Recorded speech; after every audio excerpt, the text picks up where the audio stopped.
7 दफा दाबी नहीं विधानसभा सम्मुख में दाबीपत्र सह आंदोलन। आज भुवनेश्वर विधानसभा निकट में सरपंच माने 7 दफा दाबी नहीं राजधानी राजरास्ता धारणा सह आंदोलन देइछंती। पूर्व सरकार समय रे सरपंच माने दाबी रखिबा सह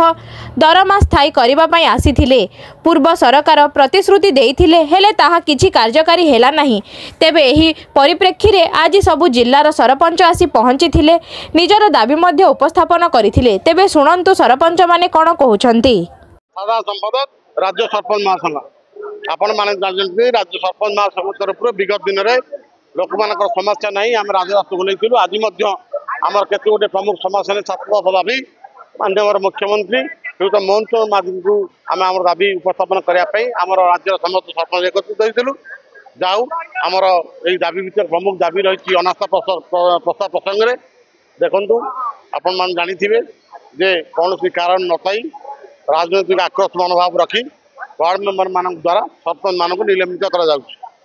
कहवार कथा जदि कौन सरपंच जदि दुर्नीति कौन लिप्त थाए तेबे जिलापाल क्षमता अच्छी तार तदंत कर एक्शन नहीं पारन किंतु एपे देखा जेपरी भाव में सरपंच मानक कौन राजनैतिक आक्रोश रखी नेता माने वार्ड मेंबर मानक लगे अनास्था प्रस्ताव आणुଛନ୍ତି। बड़ दुखर विषय या द्वारा ग्राम पंचायत रे विभिन्न समस्या देखा सरपंच मानकर मान सम्मान हानि हो। आम आशा रखू माननीय मुख्यमंत्री विगत दिन सरपंच थे तेणुक आम आशा करूँ निश्चित भाव में गुरुत्व सह ने। आ गोटे कथा आपन कहवाक चाहे जे एवं राज्य सरकार गोटे कार्यक्रम हाथ नहीं विकसित गाँ विकसित ओडिशा एम डिमांड रही जदि आप विकास कथा कहते ग्राम पंचायत स्तर विकास हेले निश्चित भाव राज्य विकास हम तेणु उक्त अनुदान को सीधा सड़क भाव में पंचायत को दिगले पंचायत विभिन्न कार्यक्रम सरपंच मान तो कार्यकारी करेंगे। तत्सहित पूर्व सरकार समय नवीन ओडिशा माध्यम 50 लाख टंका सीधा गोटे वर्ष दि जाता फेरस्त कर 5टा इन्स्टॉलमेंट रे दिया बोली आपण माने जानिथिबे सही आम ओडिशा नवीन ओडिशा जो कार्यक्रम रे एही प्रकार बाधा सृष्टि होइतिला। एबे जो विकसित गाँ विकसित ओडिशा सरकार योजना करिसेंती आम स्वागत करूछु निश्चित भाव में स्वागत योग्य पदक्षेप किंतु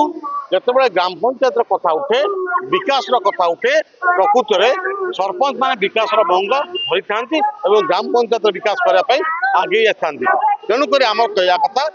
से जो फंड्स आप रखिंट सीधा सरल भाव में पंचायत को दिंतु पंचायत तार विभिन्न प्रकार उन्नतिमूलक कार्यक्रम किभଳି हम ग्राम सभा माध्यम प्रकल्प स्थिर कर कार्यकारी कर तत्सहित जो केंद्र सरकार और राज्य सरकार अनुदान पार्टी आम एक मोटा अंक दे दो कौन विद्युत देय हजार बिल दे जाऊ उक्त बिल को सरकार बहन करने आम डिमांड रखीचु तेणुक जहाँ बड़का अर्थ हम आम पंचायत डेभलपमेंट कार्य लगे पारू तत्सहित सरपंच मानक अवसर कालीन भत्ता एवं सरपंच मान स्वतंत्र पांठी देवाई जैव दुर्योग समय सरपंच माने विभिन्न समस्या सम्मुखीन होती आम किसी अनुदान मागिचु सरकार को आम आशा करुचु नूतन भाव सरकार आज आसी आम स्वागत करुचु आम आशा करूँ माननीय मुख्यमंत्री एक कथा को गुरुत्व दे समाधान कर। नयागढ़ जिलार बासी अच्छी रणपुर ब्लॉक डमसाई पंचायत मो ना हूँ सुनेली दल बेहरा।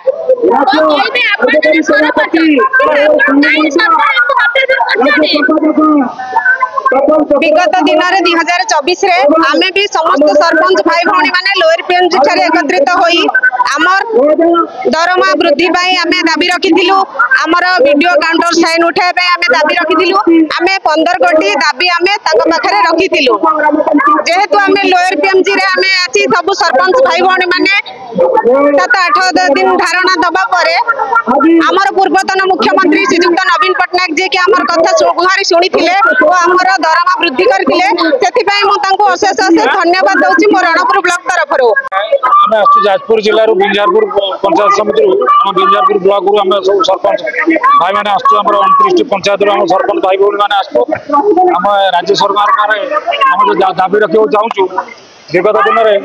सरकार आम दाबी मानी किंतु किसी दाबी रही जोड़ा मुख्य है अनास्था कथा जोटा कि आम सरपंच मैंने सीधा सड़क लोक मैंने आमको भोट देकी निर्वाचित कर किंतु किसी कुचक्री गोष्ठी